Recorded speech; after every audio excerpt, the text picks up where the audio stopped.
A source of voltage V is connected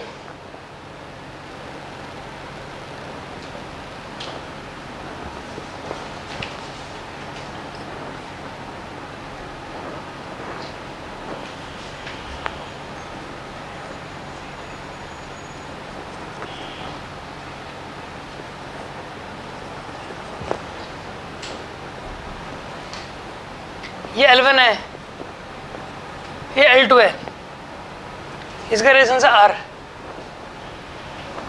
voltage है V note, ठीक है। दो आइडियल इंडक्टर्स हैं L1 और L2, ठीक है जी।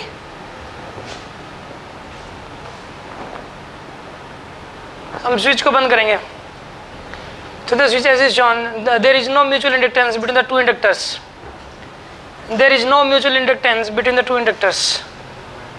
The switch is initially open.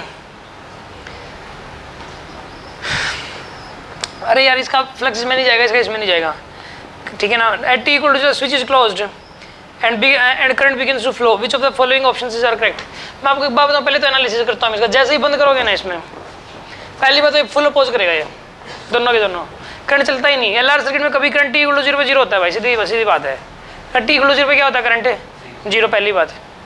दूसरी बात, इसमें फाइनली क्या होना है, फाइनली इसके अंदर ये रेजिस्टेंस है, बट मैंने कहा था एक बार कि ये एक उसकी तरह बिहेव करता है, एक यानी कि एक सिंपल वायर की तरह ट्रीट है। यहाँ इसको हटा के एक वायर लगा देंगे यहाँ पे, और इसको भी हटा के क्या लगा देंगे यहाँ पे, एक वायर। अब आपने इन्फिनिटी पे यहाँ वायर लगा दी और यहाँ भी क्या लगा दी, वायर लगा दी, समझ रहे हो बात को।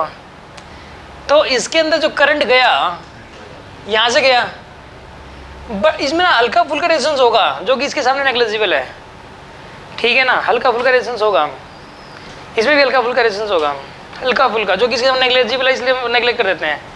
तो करंट यहाँ से, इस रास्ते पे भी कोई रेजिस्टेंस नहीं है, इस रास्ते से भी कोई भी रेजिस्टेंस नहीं है, तो फाइनली करंट तो जाएगा ही जाएगा। समझ आ रहा है आपको, फाइनली करंट जाएगा ही जाएगा इसके अंदर।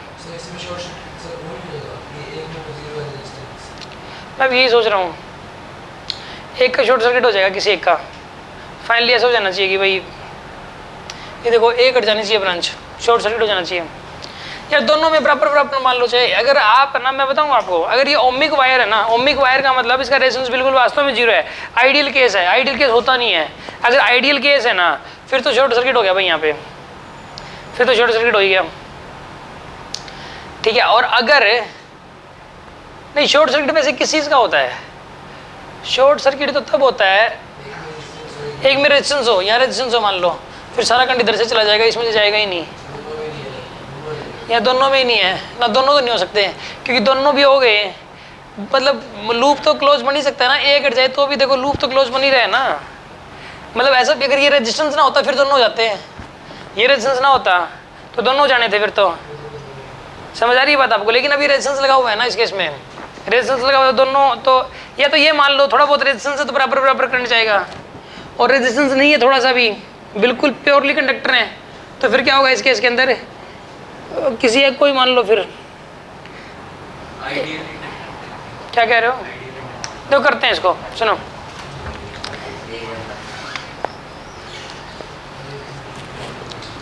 सुनो ध्यान से।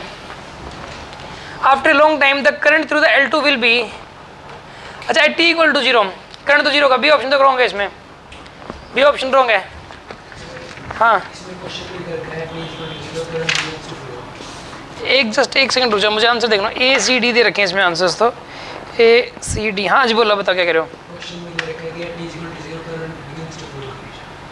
राइट, मतलब करंट बिगिंस टू फ्लो का मतलब है कि सिस्टम स्टार्ट हो गया हमारा, जरूर नहीं करंट चलेगा, मतलब current begins to flow but the value of the current is 0 and the current begins to flow but its value is 0। ये तो श्योर है कि वैल्यू तो 0 होगी। ये तो लैंग्वेज में प्रॉब्लम है, ये तो श्योर है कि LR सर्किट के अंदर कोई इंडक्टर अगर लगा तो इनिशियली 0 होगा ही होगा, इसको कोई रोक नहीं सकता। ये लैंग्वेज प्रॉब्लम है। ऐसे ये बोलता है कि circuit is closed at t equal to 0, ये बेटर था लैंग्वेज तो, ठीक है ना। अच्छा अब सुनो अगली बात, इसके अंदर जो है ना, देखो अभी यहाँ इंडक्टर लगा हुआ है जी, एक इंडक्टर यहाँ लगा हुआ है, एक रेजिस्टेंस यहाँ है, ये इसका एक का इंडक्टेंस है L1 और एक का L2 है। भाई इसमें I का करंट है, एक में गया I1, एक में गया I2, ठीक है। एक तो इसके अक्रॉस जो पोटेंशियल डिफरेंस होगा ना होगा L1 di1 बाई dt, और इसमें कितना हो जाएगा यहाँ पे L2 di2 बाई dt, ठीक है जी। L2 di2 by dt, dt से dt गया, यहाँ पे क्या आएगा ये L1 di1 is equal to L2 di2 integrating both sides, L1 i1 equals to L2 i2 आ जाएगा यहाँ पे, ये आ गया आपके पास L1 i1 is equals to L2 i2 आ गया आपके पास, ठीक है जी।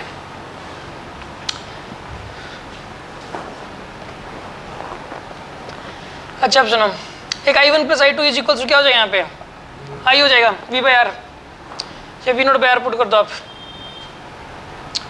V नोट बाई आर, ठीक है। तो दो इक्वेशन बन गई, सोल्व करके ये पता लग जाएगा किस ब्रांच में कितना जाएगा, ठीक है ना। और ये दोनों एक दो ऑप्शन ये वाले करेक्ट हो जाएंगे, ठीक है। ए और सी तो ठीक हो गया ये। अच्छा, the ratio of the conductor L1 L2 is fixed at all time, सही बात है। All times L1 I1 equal to L2 I2 रहेगा ही रहेगा, पोटेंशियल डिफरेंस इक्वल रहेगा ही रहेगा।